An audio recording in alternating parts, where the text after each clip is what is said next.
Hi guys! Samahan niyo po ako ngayong araw na to at gagawa po tayo ngayon ng paltak o talian ng bago nating nabiling alaga, dagdag alaga dito sa ating mini farm. Samahan niyo po ako hanggang dulo para makita niyo po kung ano yung nabili natin na dagdag alaga para dito sa ating mini farm. Okay? Bago po yun, gumawa po muna tayo ng kanyang talian at kailangan niya po to. Papaliwanag ko po mamaya kung bakit niya kailangan ito. Okay? Let's go! Saksak muna po natin tong grinder.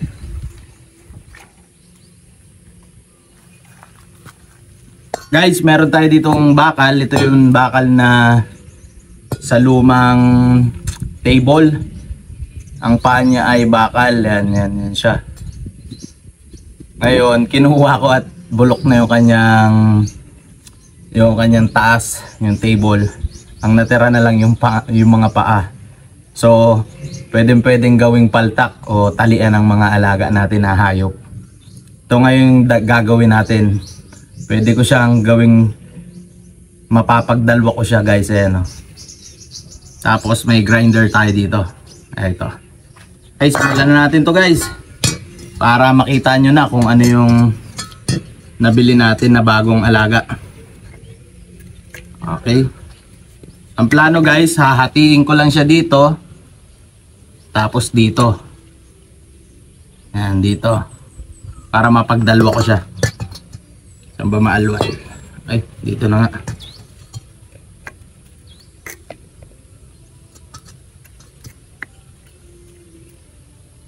Okay. Simulan na natin to, guys.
Init na, guys, ng grinder. Ito na siya, oh. Bang! Okay, guys. Nakagawa na tayo ng dalawa. Ayan siya. Dalawang paltak na to, guys, oh. Last. Dalawa pa ulit. Kagawa rin tayo guys ng 4 na paltak para sa ating mga alaga. Okay guys, tapos na tayo dito. Doon na tayo sa ating nabiling bagong alaga. Pakikita ko na sa inyo kung ano yung nabili natin. At susupakan natin siya ng pamurga. Tapos reveal na natin sa inyo kung ano yon at kung magkano yung pagkakakuha natin. Okay? Let's go! Okay guys, bago ko po sa inyo ipakita yung bago natin nabili na alagain na hayop, magpre-prepare po muna tayo ng ating pananghalian. Kagabi po, naghuli tayo ng native natin ng mga manok. Dahil naulan-ulan po ngayon at wala rin po tayong ipang-ulam, saktong-sakto po ngayon ang tinola. Magtitinola po tayo na native na manok. Okay? Simulan na po natin to. Magprepara po tayo ng pananghalian natin nang tayo ay higop sabaw.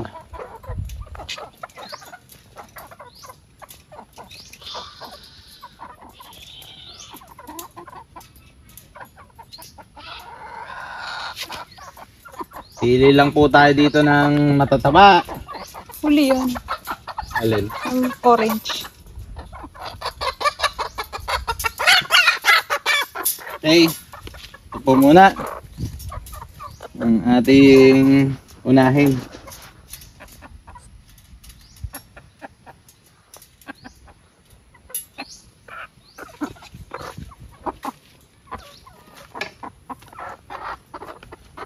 Malaki na guys, oh, yung nabili natin doon sa tiga dyan sa punta.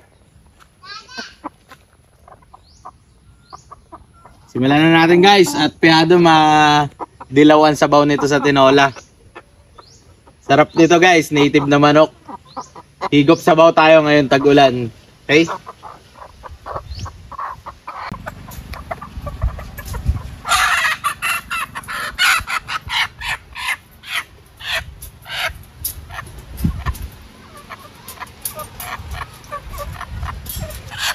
Ito na guys ang pangalawa. Tatabaan na nila oh.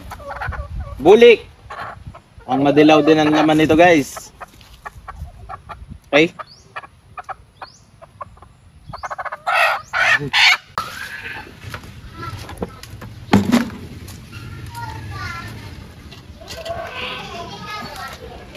Kaya natin guys ng mainit na tubig. Mga kulisa na.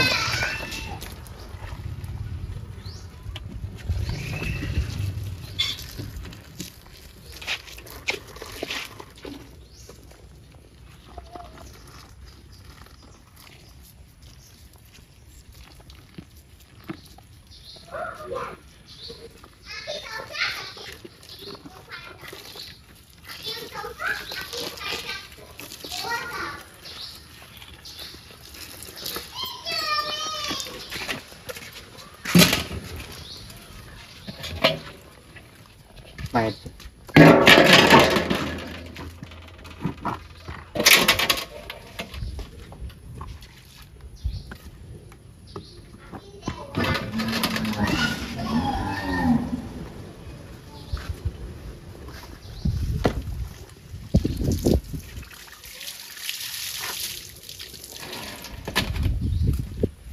Okay guys, simulan natin to.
Isa naman muna.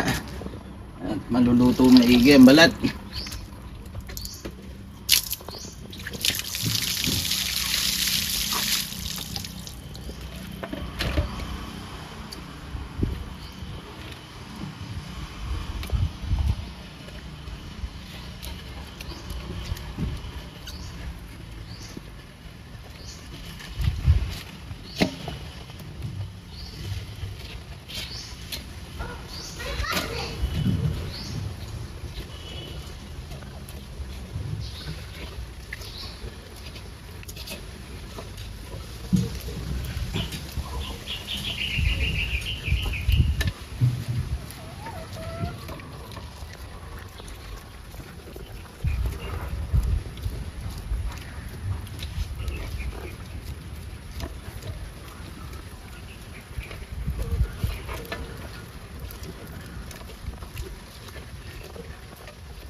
Yan guys, ganyan lang kabilis magkulis ng manok. Kal na po ang balahibo agad.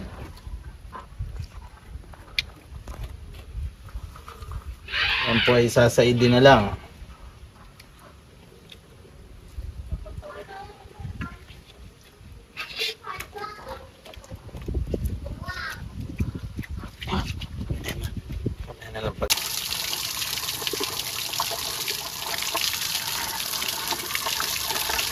Na guys, oh, linis na, dilaw na dilaw.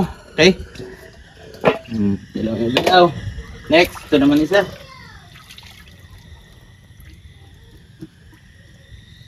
Linisin lang natin guys. Medyo puti ang kulay nito, hindi masyado siya madilaw, hindi katulad ng isa. Mas madilaw po yung isa.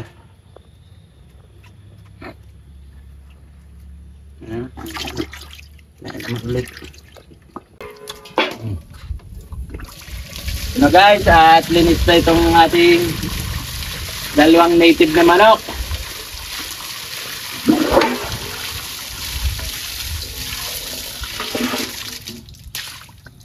Ayan na guys, oh. Ganda. Ngayon naman, tatadtadin na natin sila na pang tinola.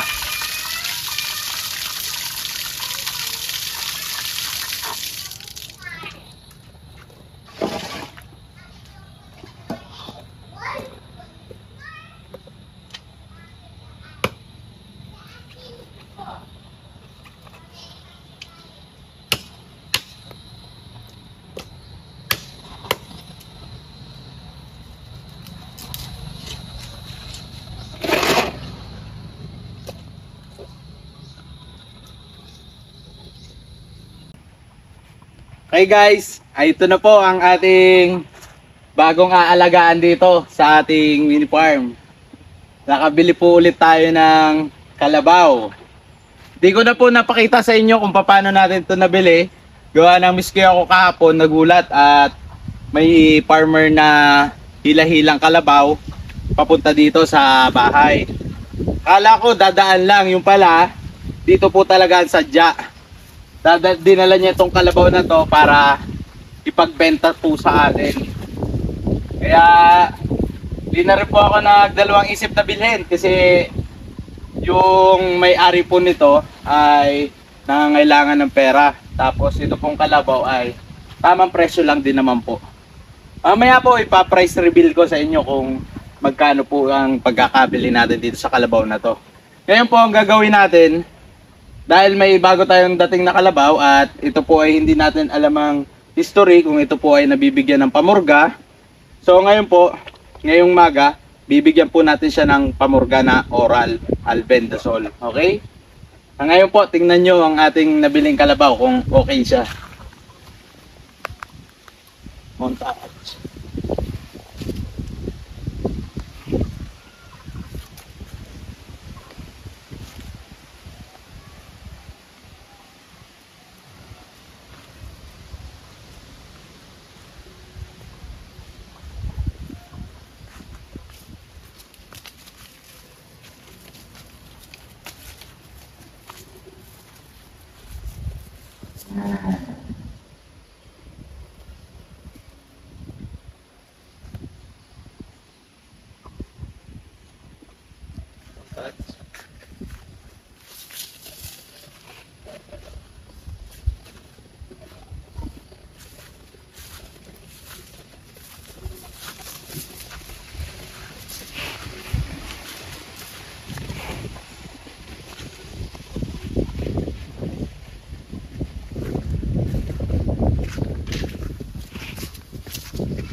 Okay po guys, start na po natin siyang bigyan ng pamurga at nang mailipat na po natin siya sa magandang damo. Nang maipakita na rin po natin siya kay Palo. Titingnan natin kung anong reaksyon ni Palo. May kasama na po ngayon si Palo sa ating bukid, sa ating mini farm. May kasama na po siya. Matutuwa po yun.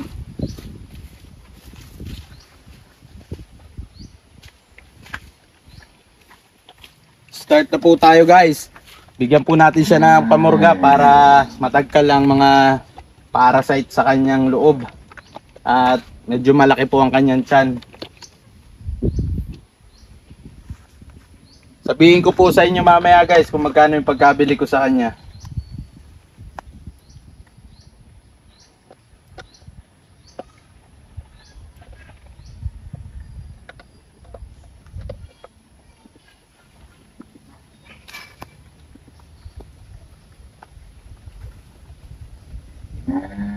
Ito nga po pala guys na kalabaw na to, wala pang 1 taon. Medyo maagap lang na ibutaw sa nanay kaya medyo maliit siya. Kaya meron na tayong cute size na kalabaw. Bantam na kalabaw. Purgayin natin guys. Ito ngayon challenge natin dito sa farm kung kaya natin palakihin tong gandong kalabaw, okay? Mukhang mabait naman guys, oh. Inumin lang natin siya ng yan. Bait niya guys, painumin ng purga, oh. Wala man lang ka resist. Oh. Next time guys, hindi pala next time. Next week, pupurgayin po ulit natin siya para sa kanyang kagandahan ng kalusugan, para mas gumanda pa yung kanyang kalusugan. Uulitan po natin siya ng pagpurga next week. Tapos kasabay na po natin palta ng mga katulad nito, tali na pang-ulo at yung kanyang pinakang main na tali. Sa ngayon po, hindi ko na po muna siya gagalawin at yan po yung kanyang nakasanayan at baka siya ay manibago. Kumbaga po, itong mga tali na yan, papabayaan ko na muna. Bayaan ko na muna siya dyan sa katabi ni Palo para siya po ay hindi masyadong manibago dito sa atin, okay? Okay guys, tapos na tayo dito sa pagpupurga. Ikabit na lang po natin yung ginawa natin paltak, tas dali na natin siya kay Palo.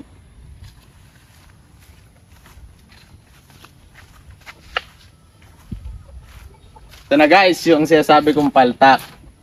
Ito guys, ilalagay lang natin to dito sa dulo ng tali niya. Para po, kahit siya ay umikot ng umikot sa kanyang pinagtalian, hindi po siya magsasabid. Yun po ang purpose nito. Kasi po yung mga gantong bagong taling kalabaw ay kailangan po nito ng ang pagkatali ay umiikot. Na ganito po yan guys, oh. Na gantong dulo. Ayan. Dito po yan ipinapasok sa gantong dulo guys. Ang tali, ayan. Para umiikot siya ng umiikot ng ganyan. Okay? Let's go, dali na po natin siya kay Palo. Pakita natin siya kay Palo. So guys, kalabaw na to, mukhang hindi naman siya mailap talaga, oh. Panay na siya sa tao. Cute size siya guys, oh. Cute size. Yeah guys, kung gaano siya kalaki. Hanggang dito ka lang guys. Meron na tayong bagong pet. Ayan, hanggang dito lang natin siya guys, oh. May bago tayong pet. Ito po nga pala guys, ang pangalan nito ng bago nating kalabaw ay si Hillboy. Kasi guys, ba't Hillboy? Tingnan nyo po ang kanyang itsura. Napakabata pa lang niya pero ang kanyang suha, ang laki-laki na, ang haba-haba na. Pero okay lang yan guys, sasagayin natin yan. Titignan natin kung mapapalaki natin siya dito sa ating farm. Okay, let's go. Dali natin siya kay Palo.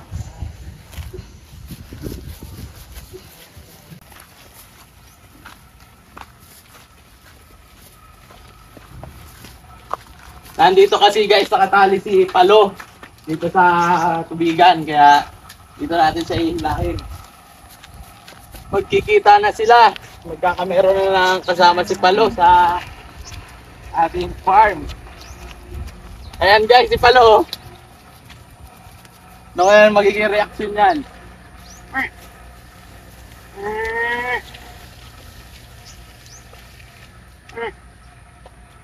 Katulala lang siya guys, oh.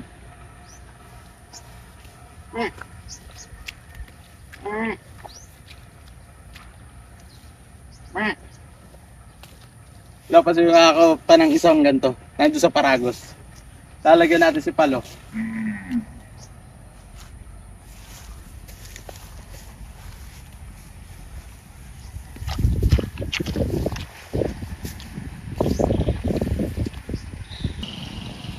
Ayan na guys, tumayo na si Palo.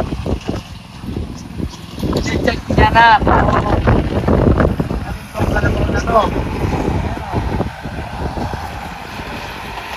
Nagyayabang na si Palo.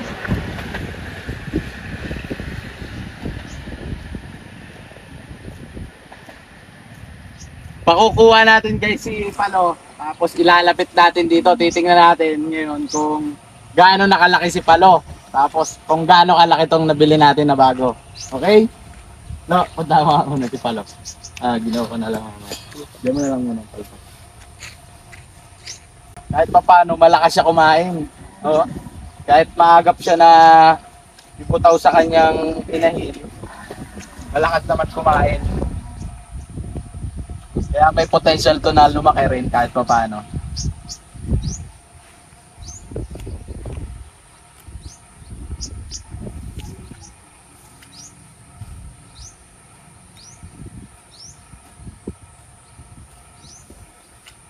So guys, ay itatabi lang natin palagi dito kay Palo para hindi siya magtinakbo ng magtinakbo. Kumbaga ay nang masanay siya na meron pa rin siyang kasamang kalabaw na hindi siya manibago. Si Palo na kanyang magiging best friend.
Ayan na guys, si Palo.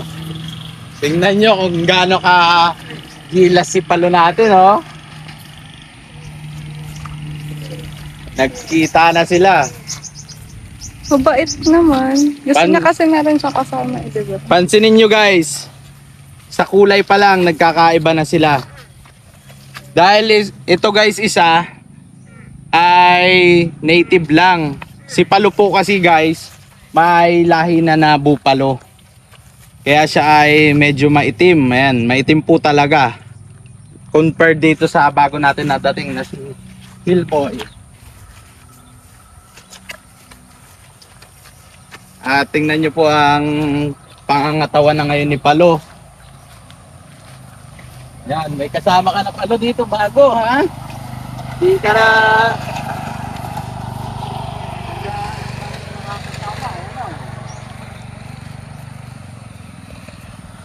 Ayan guys, ang dalawa nating kalabaw na dito sa ating mini park. Meron na po tayong dalawang kalabaw. So guys, hindi pa po natin ito matuturuan. Saka pa po natin tuturuan yan. Ano Palo? May bago ka nang makakasama dito, ha? Yan guys, ang pagkakaiba nila, oh. Itong isa native, itong isa buffalo. Yan po ang pagkakaiba nila. Kaya yung isa brown at yung isa naman itim. Yan.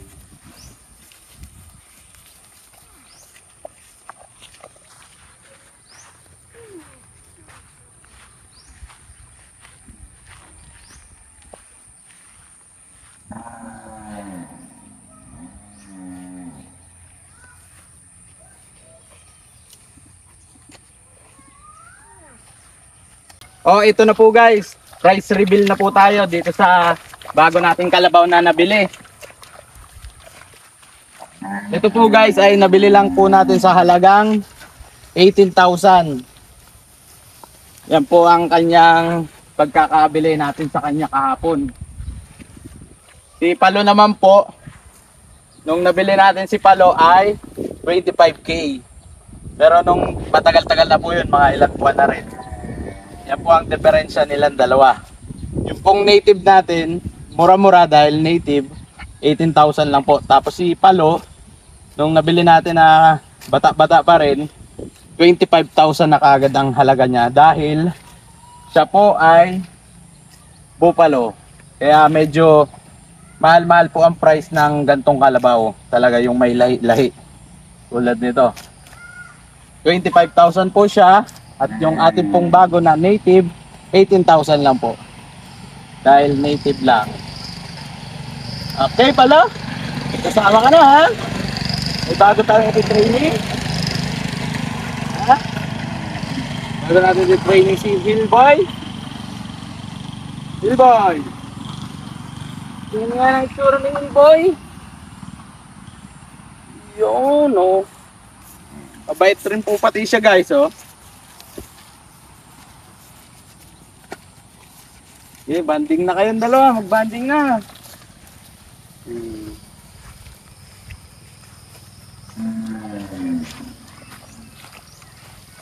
Okay guys, lalagyan rin po natin si Palo ng tusok, ng paltak para kahit dito sa mga gantong walang talian, maitatali po natin siya, mailalagay natin siya.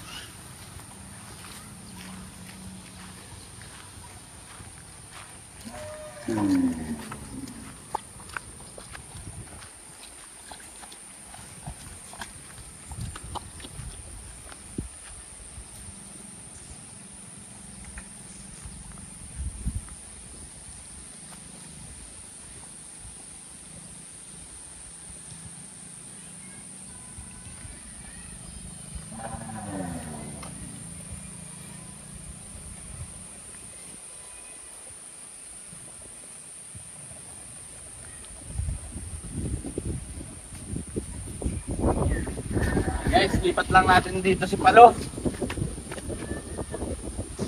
Baka Palo. Ganyan lang guys yan, oh. Tutusok lang natin sa putik. Tapos okay na. Yun naman pong isa nating kalabaw na si Hillboy. Lipat na natin siya sa may tubog. Makatubog po siya.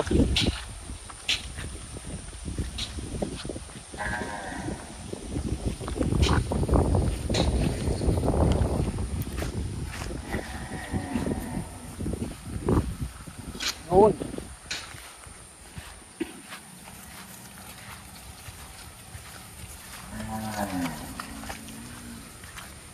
Yan guys, may tubog doon oh.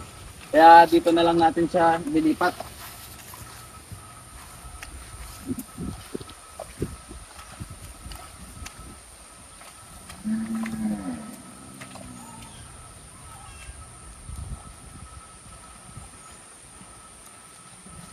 Ganyan lang po kadali pag may tusok tayo sa kalabaw, pag tayo may paltak. Okay guys? Okay po guys, hanggang dito na lang po ang ating video for today. Maraming salamat po sa pagsama. Kung hindi ka pa po nakasubscribe, please like and subscribe. Maraming pong salamat. Peace!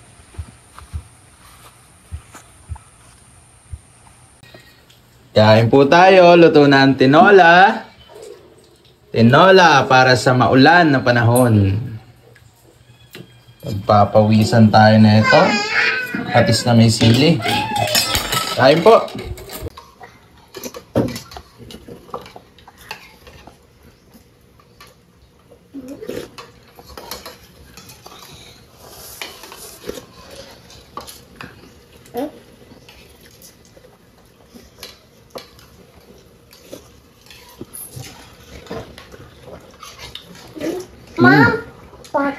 Grabe.